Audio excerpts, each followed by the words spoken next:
தன்னுடைய 4 பிள்ளைகளில் 3 பிள்ளைகளை இராணுவத்திற்காக கொடுத்த ஒரு தாய் இன்று வீதியில் நின்று புலம்புகிறேன். இந்த நாடு இராணுவ வீரர்களை கௌரவிக்க தவறிவிட்டது.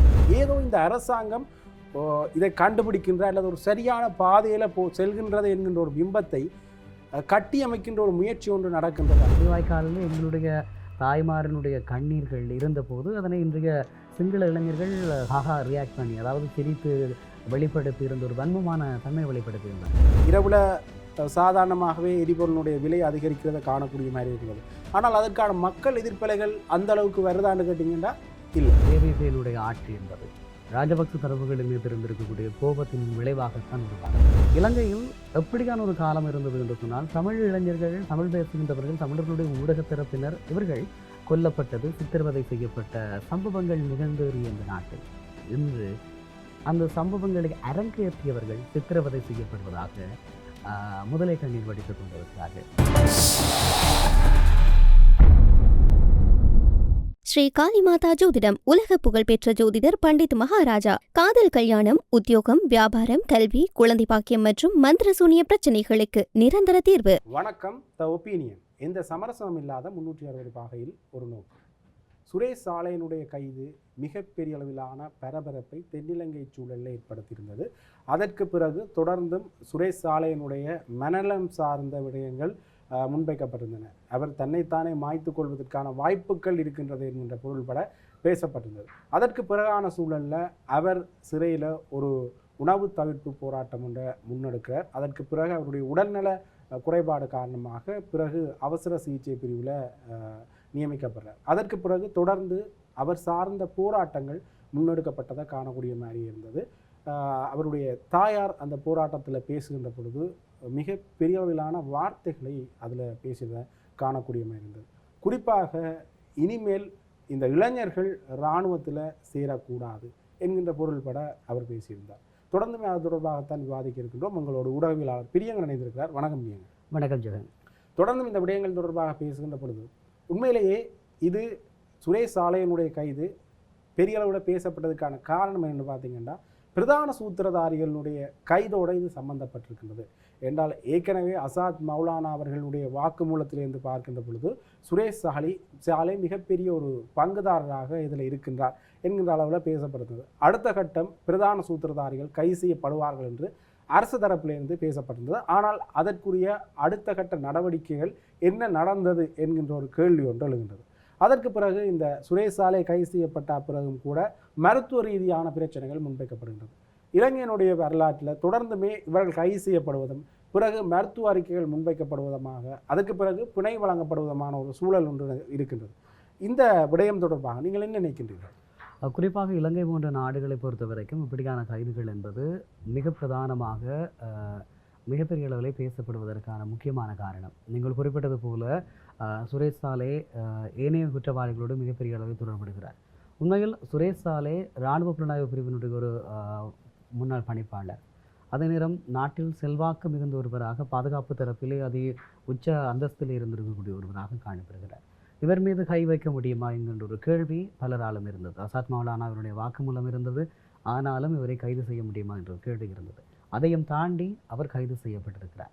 இந்த விவகாரத்தில் அரசு தன்னுடைய வாக்காளர்களை திருப்திப்படுத்துகிறதுக்காக இப்படி செய்திருக்கிறதா அல்லது உண்மையிலேயே நீதியினுடைய தேடலுக்காக செய்திருக்கிறதோ இல்லையோ, சுரேஷ் சாலை என்கின்ற நபர் தொடர்பில் பல்வேறு விதமான அதிருப்திகரமான வாக்குமூலங்கள் இருக்கிறது. குறிப்பாக இப்போது இன்றைய தினம் புறக்கோட்டை பகுதியில் இடம்பெற்றிருக்கக்கூடிய ஆர்ப்பாட்டத்திலே, சத்தியாகிரக போராட்டத்திலே சுரேஷ் சாலையினுடைய தாயார் கலந்து கொண்டு மிக உருக்கமாக பேசியிருந்தார். 70 வயதான தான் மருத்துவமனையில் இருந்து வந்திருப்பதாகவும், தன்னுடைய மகன் 30 வருடங்களாக இந்த நாட்டிற்காக தன்னை அர்ப்பணித்தவர் என்று சொல்லியும், ஒரு கட்டத்திலே போரின் விளைவுகளால் அவருடைய ஒரு காது கேட்கவில்லை என்று சொல்லியிருக்கிறார். இன்னொரு விடயம் சொல்லியிருக்கிறார், அவருடைய கொமாண்டோ பிரிவில் இருந்த எல்லோருமே செத்து 3 பேர் தான் தப்பினார்கள், அதில் ஒரு வீரராக தன்னுடைய மகன் இருந்தார். இப்படி பல தியாகங்களை செய்தவர். தன்னுடைய 4 பிள்ளைகளில் 3 பிள்ளைகளை இராணுவத்திற்காக கொடுத்த ஒரு தாய் இன்று வீதியில் நின்று புலம்புகிறேன். இந்த நாடு இராணுவ வீரர்களை கௌரவிக்க தவறிவிட்டது. இப்படியான ஒரு கோஷம் உருவாக்கப்பட்டிருக்கிறது. அதே நேரத்தில் சரத் வீரசேகர, அதே போல விமல் வீரவன்ச, இன்னொரு பக்கமாக உதயகம்மன் பேல, இப்படியான தென்னிலங்கையினுடைய இனவாத முகங்களும் மிகப்பெரிய அளவிலே இந்த விவகாரத்தை தூக்கிப்பிடித்திருக்கிறார்கள். அதாவது ஸ்ரீலங்காவினுடைய இராணுவ கட்டமைப்புக்கு இது மிகப்பெரிய ஒரு கொடுங்காலம் என்று சொல்லியும், இராணுவத்தை இவர்கள் மதிக்கவில்லை என்று சொல்லியும், இதன் மூலமாக இராணுவ தரப்பினுடைய சார்பானவர்களை இவர்கள் தண்டிக்கிறார்கள், நாட்டை மீட்ட இராணுவ வீரர்களை காட்டிக் கொடுக்கிறார்கள். இப்படி அரசுக்கு எதிரான ஒரு பிரச்சாரம் அல்லது அடுத்த ஆட்சியை தக்க வைப்பதற்கான ஒரு பிரச்சாரம் மேற்கொள்ளப்படுகிறது. இங்கே நாங்கள் பார்க்க வேண்டுமாக இருந்தால் மைத்ரி ரணில் ஆட்சியை கலைத்து இன்னொரு ஆட்சி, அதாவது கோட்டாபய ராஜபக்சவினுடைய ஆட்சியை உருவாக்க வேண்டும் என்பதற்காக உயிர்த்த ஞாயிறு குண்டு தாக்குதலை திட்டமிட்டார்கள் என்கின்றது தான் இவர்கள் மீது முன்வைக்கப்பட்டிருக்கக்கூடிய ஒரு குற்றச்சாட்டு. இன்று ஒரு தாயினுடைய கண்ணீரை எங்களால் அவ்வளவுக்கு உதாசீனம் செய்ய முடியாது. முள்ளிவாய்க்காலில் எங்களுடைய தாய்மாரனுடைய கண்ணீர்கள் இருந்தபோது அதனை இன்றைய சிங்கள இளைஞர்கள் ரியாக்ட் பண்ணி, அதாவது சிரித்து வெளிப்படுத்தி இருந்த ஒரு வன்மமான தன்மை வெளிப்படுத்தி இருந்தார்கள். ஆனால் எங்களால் அந்த சுரேசாலையினுடைய தாயினுடைய அந்த கண்ணீரை கூட ஒரு கனதியான வலியோடு தான் நாங்கள் பார்க்க உருக்கமாக. ஆனால் சுரேசாலை என்கின்ற நபர் இந்த நாட்டில் எத்தனை தாய்மாருடைய கண்ணீருக்கு காத்திரமானவர், எத்தனை தாய்மாரனுடைய பிள்ளைகளை இந்த அளவுக்கு ஆக்கியிருக்கிறார் என்ற குற்றச்சாட்டு இருக்கிறது. உங்களுக்கு தெரியும், கொழும்பிலே 11 மாணவர்கள் கடத்தி காணாமல் ஆக்கப்பட்டதாக இருக்கலாம். இன்னும் சொல்லிக்கொள்ள வேண்டுமாக இருந்தால் கிழக்கு மாகாணத்தை தலைமையாக கொண்டு செயற்பட்டிருக்கக்கூடிய திரிபோலி புளட்டோன் சுரேசாலையினுடைய முழுமையான கட்டளையின் கீழ் இயங்கியது. அவர்கள் சுட்டு கொன்ற கிழக்கினுடைய ஒரு இருண்ட காலத்தினுடைய மிக பிரதான பாத்திரமாக இருந்திருக்கக்கூடியவர். இந்த நாட்டில் பல தாய்மாரனுடைய பல பெண்களினுடைய கண்ணீருக்கு காரணமாக இருந்திருக்கக்கூடிய ஒருவர் என்று குற்றம் சாட்டுகின்ற ஒருவருக்காக இன்று அவருடைய தாயார் வந்து கண்ணீர் விட்டு கொண்டிருக்கிறார்.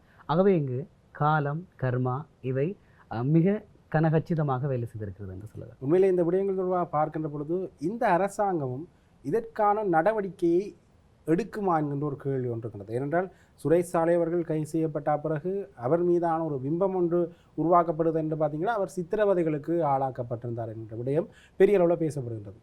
ஆனால் அரசு தரப்பிலிருந்து, குறிப்பாக இந்த சிஐடி மற்றும் போலீஸ் தரப்பிலிருந்து பேசப்பட்ட விடயம் என்று பார்த்தீங்கன்னா நாங்கள் அது தொடர்பாக எந்த ஒரு விடயமே செய்யல், அவர் உண்ணாவிரத போராட்டம் இருந்தபடியாகத்தான் அவருக்கு உடல்நலம் சம்பந்தமான பிரச்சனைகள் வந்து என்ற விடயத்தை அவர்கள் தங்களுடைய அறிக்கையில் சமர்ப்பிச்சிருக்கிறார்கள். அரசாங்கத்தில் இருந்து ஒரு விதமான நிலைப்பாடு வெளிப்படுத்தப்படுகின்றது, வெளியிலிருந்து இன்னொரு விதமான வெளிப்பாடு நிலைப்படுத்தப்படுகின்றது. கிட்டத்தட்ட இந்த 2 விடயங்களையும் வைத்து பார்க்கின்ற பொழுது ஏதோ இந்த அரசாங்கம் இதை கண்டுபிடிக்கின்ற அல்லது ஒரு சரியான பாதையில் செல்கின்றது என்கின்ற ஒரு பிம்பத்தை கட்டி அமைக்கின்ற ஒரு முயற்சி ஒன்று நடக்கின்றதா? இந்த விடயங்களை பேசுகிற போது தான் எனக்கு இலங்கையில் கடந்த காலத்தினுடைய ஒரு விளக்கு ஞாபகத்துக்கு வருகிறது. அதாவது சரிநிகர் பத்திரிகையினுடைய ஆசிரியர் ஜசிதரன், அதே போல் அவருடைய மனைவி வளர்மதி, அதே போல் திசநாயகம் ஊடகவியலாளர் இவர்கள் கைது செய்யப்படுகிறார்கள். அதிலே ஜசிதரன் எவ்வளவு மோசமாக ஸ்ரீலங்காவினுடைய இராணுவ புலனாய்வு திணைக்களத்தினால் பயங்கரவாத தடை சட்டத்தின் கீழ் கைது செய்யப்பட்டு அவர் சிறையிலே வைத்து தாக்கப்பட்டார், மிகப்பெரிய அளவில் தாக்கப்பட்டார் என நீதிபதியிடம் சொன்ன பின்பு நான் நீதிபதிக்கு சொன்னாயா என்று கேட்டு மீண்டும் தாக்கப்பட்டார்.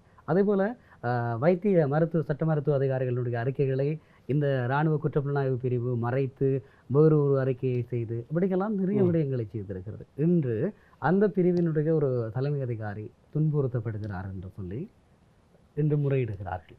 உதயகமன் பில சொல்லியிருக்கிறார், தனக்கு எதிராக நீங்கள் வழக்கு தாக்கல் செய்ய முடியும் என்று சொல்லி அதற்கு ஸ்ரீலங்காவுடைய காவல்துறைக்கு சவால் விடுத்திருக்கிறார். நீங்கள் அப்படி செய்யவில்லை என்று சொன்னால் எனக்கு எதிராக நான் சொன்னது போய் என்றால் வழக்கு தொடருங்கள், பத்திரிகை வெளியிடுங்கள் அப்படி என்றெல்லாம் சொல்லியிருக்கிறார்.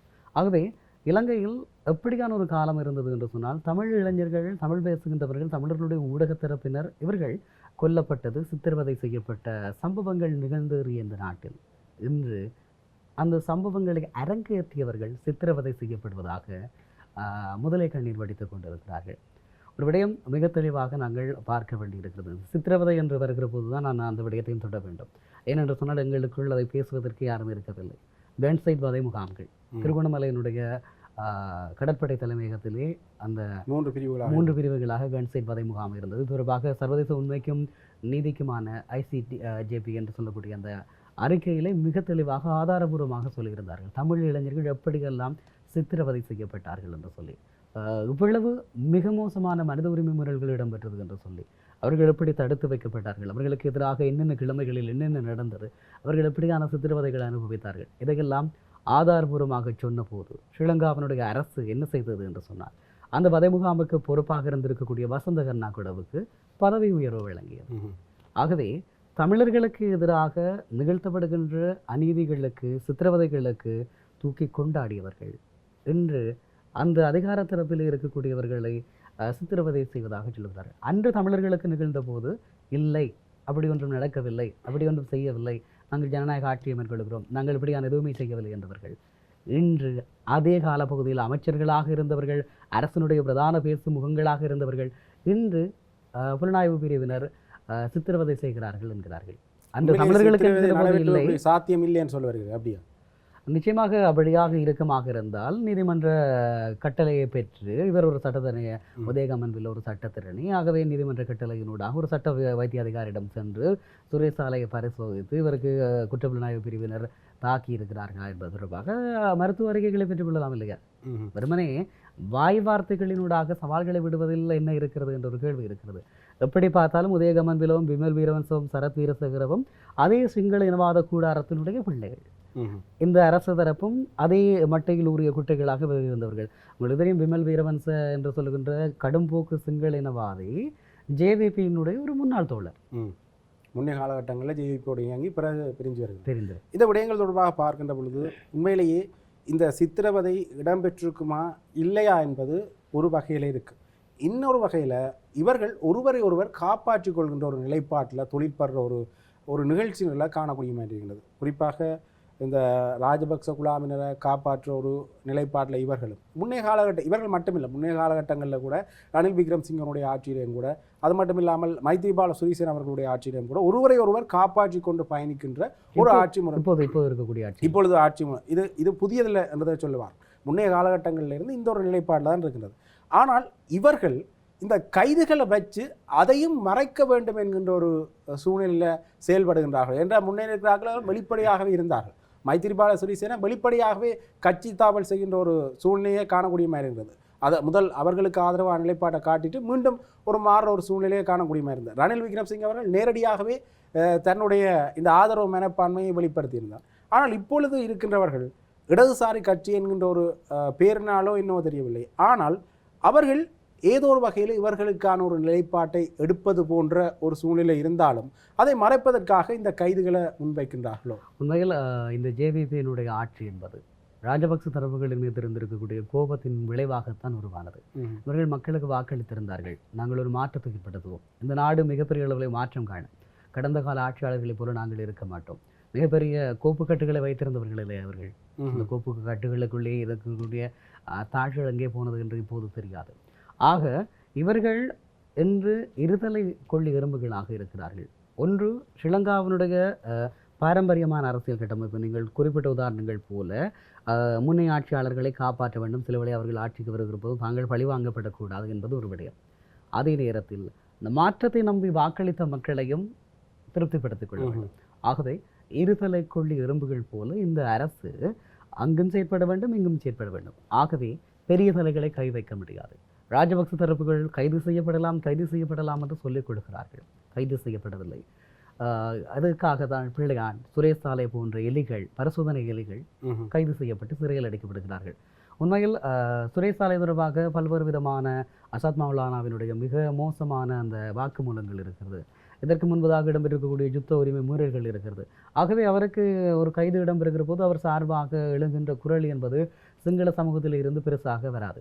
அதே போல பிள்ளையான் என்கின்றவர் கிழக்கினுடைய ஒரு கடந்த காலத்தினுடைய கருப்பு பக்கங்களுடைய ஒரு நாயகனாக இருந்ததாக சொல்லப்படுகிறவர். பல கடத்தல்கள், காணாமலாக்கள், கப்பம் கோரல் இப்படியான விடயங்களோடு தொடர்பட்டவர். ஆகவே அவரை கைது செய்து வைத்திருக்கிற போதும் ஒரு சாரரை தவிர அவருக்காக தமிழ் மக்கள் பேசப் போவதில்லை. ஆகவே இந்த மக்களுடைய செல்வாக்கு பெறாதவர்களை கைது செய்து நாங்கள் இந்த வழியில் பயணித்துக் கொண்டிருக்கிறோம் என்று காட்டிக் கொள்கின்றவர்கள் உண்மையான குற்றவாளிகள் தொடர்பாக எந்த முடிவுகளும் எடுக்கவில்லை. இன்று இந்த நாடு இப்படி இருக்கிறது என்று சொன்னால் இந்த நாட்டினுடைய இந்த போக்கிற்கு காரணமானவர்கள் கைது செய்யப்பட்டிருக்க வேண்டும். இவர்கள் சொன்னார்கள், உகண்டாவில் இருக்கக்கூடிய நிதியை இந்த நாட்டிற்கு கொண்டு வருவோம் என்று சொல்லி. இந்த நாட்டினுடைய கடனை இப்போது உள்நாட்டு கடனை எப்படி அடைத்தார்கள் என்கின்ற கதை வேறு விதமாக மாறிக்கொண்டிருக்கிறது. ஆகவே இந்த வளமையான போக்கை இவர்கள் கடைபிடித்துக் கொண்டிருக்கிறார்கள். இவர்களுக்கு எந்த மாற்றமும் இல்லை, ஆனால் திருப்திப்படுத்திக் கொள்ள வேண்டும். உண்மையிலே பொருளாதார ரீதியிலையும் பெரிய அளவிலான மாற்றங்கள் இங்கே இருக்கையில் அதை திசை திருப்புவதற்கான ஒரு சூழ்நிலையை இவர்கள் உருவாக்கி கொள்கின்றார்கள். என்ற பொழுதா பொருளாதார சூழ்நிலை மிக பெரிய அளவில் அடிபட்டு கொண்டிருக்கதான் சுரேஷ் சாலை அவர்களுடைய நிலைமை சம்பந்தமான விடயங்கள் வெளியில் வருகின்றது. அது மட்டும் இல்லாமல் மஹிந்த ராஜபக்சவனுடைய விசாரணை போன்ற விடயங்கள் வெளியில் வரதை காணக்கூடிய மாதிரி இருக்கும். கிட்டத்தட்ட மக்களுக்கான ஒரு கண் துடைப்புக்காக இதை பயன்படுத்திட்டு பெரிய அளவிலான இந்த பொருளாதார நெருக்கடியை இப்போ இரவில் சாதாரணமாகவே எரிபொருளுடைய விலை அதிகரிக்கிறத காணக்கூடிய மாதிரி இருக்கிறது. ஆனால் அதற்கான மக்கள் எதிர்ப்பலைகள் அந்த அளவுக்கு வருதான்னு கேட்டிங்கன்னா இல்லை. கோடபாய ராஜபக்ச இன்னும் ஒரு விடயத்தையும் மிக தெளிவாக நாங்கள் குறிவைத்துக் கொள்ள வேண்டும். இவர்கள் கைது செய்கிறார்கள், இந்த கைதுகள் தண்டனையை நோக்கி நகர வேண்டும்.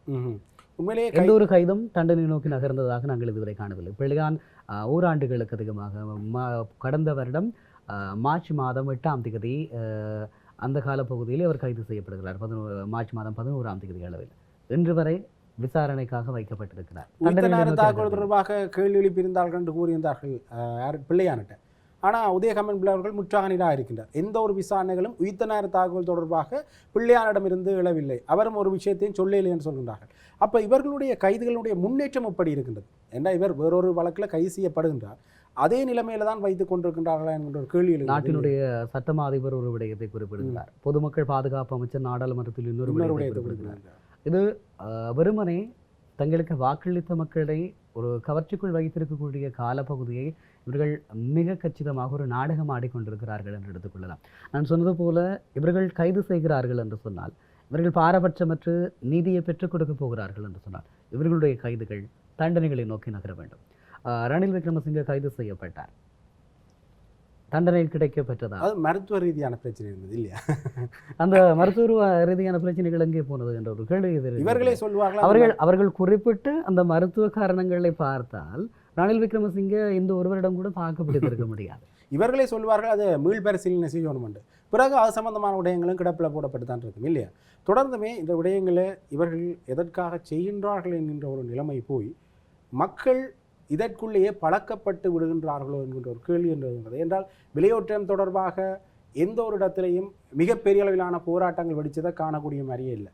கோடபாய ராஜபக்ச அவர்களுடைய காலத்தில் மிகப்பெரிய அளவிலான விலையேற்றம் இடம்பெறுகின்ற பொழுது உடனடியாக அவர்கள் போராட்டத்தில் குதிக்கின்றார்கள். அது மட்டும் இல்லாமல் இவர்களுக்கான கால எல்லை கொடுக்கப்பட்டிருந்தது. ஒரு வருட காலம் நிறைவடைந்து தொடர்ந்துமே இவர்களுடைய ஆட்சியில் இதே நிலைப்பாடு தொடர்றதை காணக்கூடிய மாதிரி இருக்குது.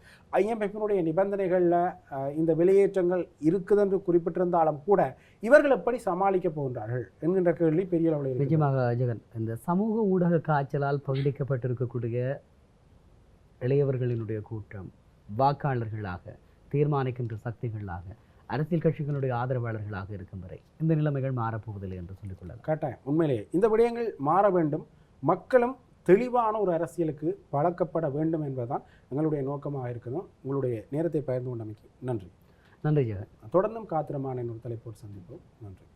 ஸ்ரீ காளிமாதா ஜோதிடம் உலக புகழ்பெற்ற ஜோதிடர் பண்டித் மகாராஜா. காதல், கல்யாணம், உத்தியோகம், வியாபாரம், கல்வி, குழந்தை பாக்கியம் மற்றும் மந்திர சூனிய பிரச்சனைகளுக்கு நிரந்தர தீர்வு.